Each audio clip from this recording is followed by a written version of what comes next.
very good afternoon, sir. My name is Sushant Kumar Kushwaha. I'm a research scholar from PHU, and very much fortunate to have a time to clear my doubt from you, sir. My question is, I have lost my spark, okay, and I'm not a very much consistently motivated person.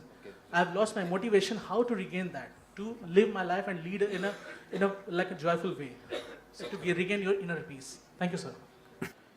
See, the nature of life is such… Please sit down, it's okay.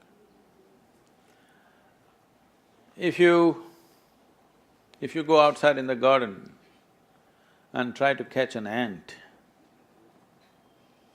the BHU ant, who is born here, who's grown up here and probably he'll die here, that BHU ant, if you try to catch him, he'll say, okay, to hell with my life, okay, crush me if you want. Is it so?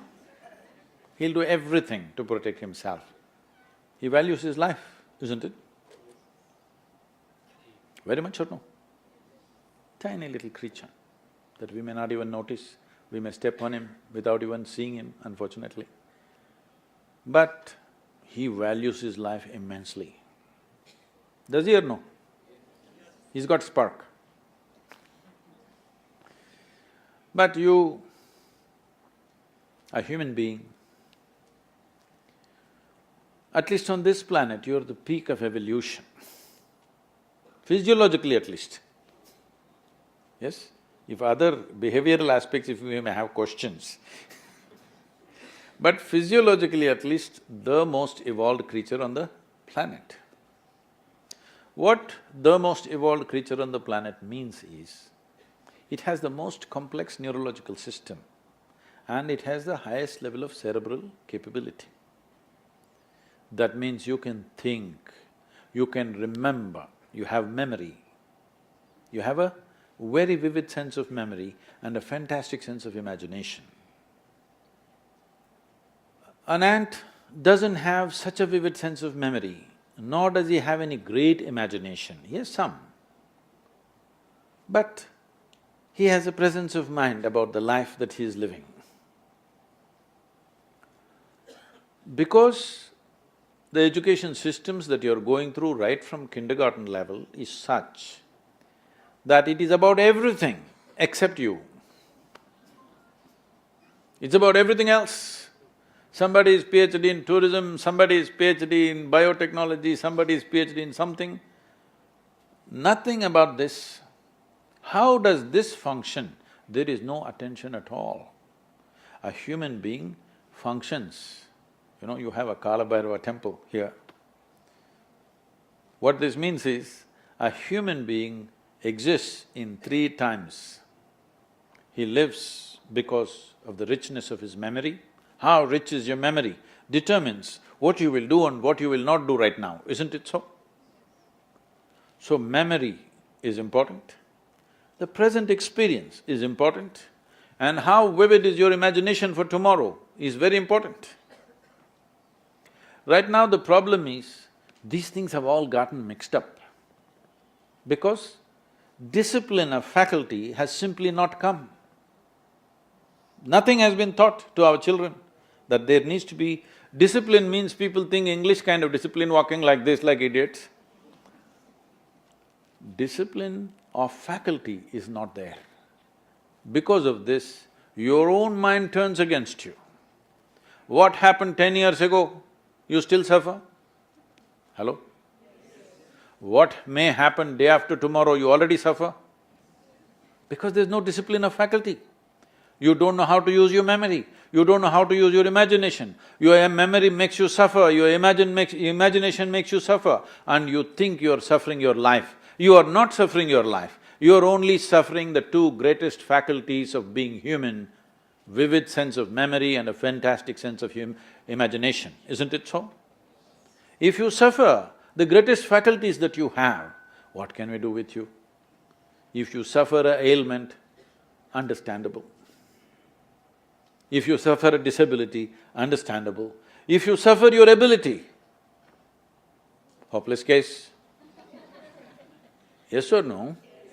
You're suffering your capabilities. If you're suffering your disability, it's all right. You're suffering your capabilities.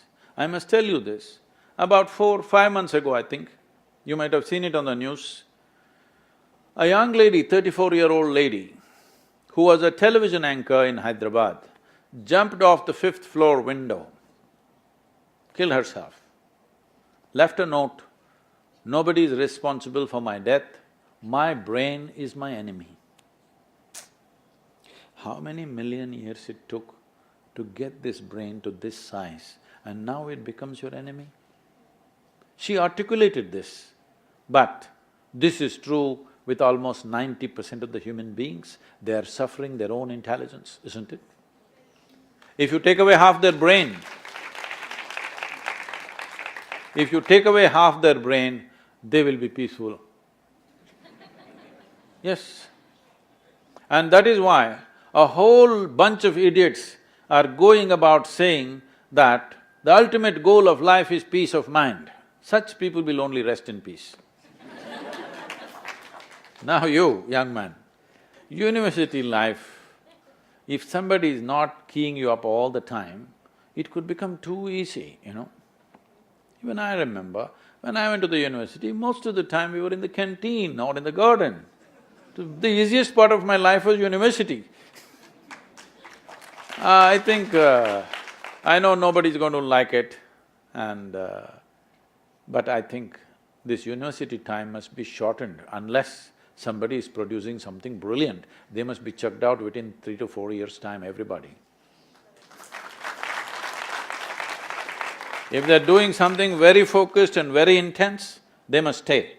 Otherwise, see, this is all I'm telling all of you young people. Do whatever the hell you want in your life, but you must be intensely focused on something.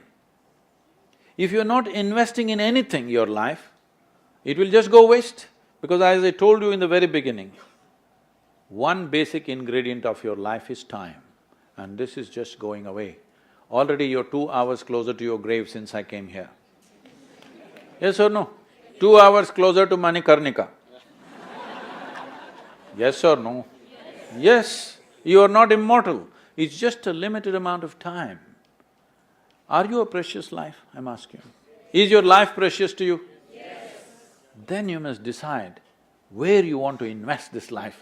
If this is precious, if this is worthless, throw it somewhere.